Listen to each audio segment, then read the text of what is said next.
Merhaba arkadaşlar, kanalımıza hoş geldiniz. Bugün sizler için iki harika oyuncumuz Hande Erçel ve Kerem Bürsin çiftinden en güzel kareleri sizler için hazırladık.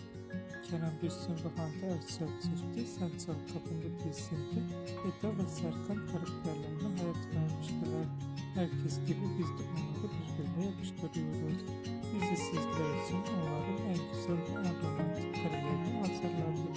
Bu videoların devamı gelmesini istiyorsanız kanalımıza abone olup yorum yazmayı unutmayın. Kanalımızda daha birçok video bulabilirsiniz.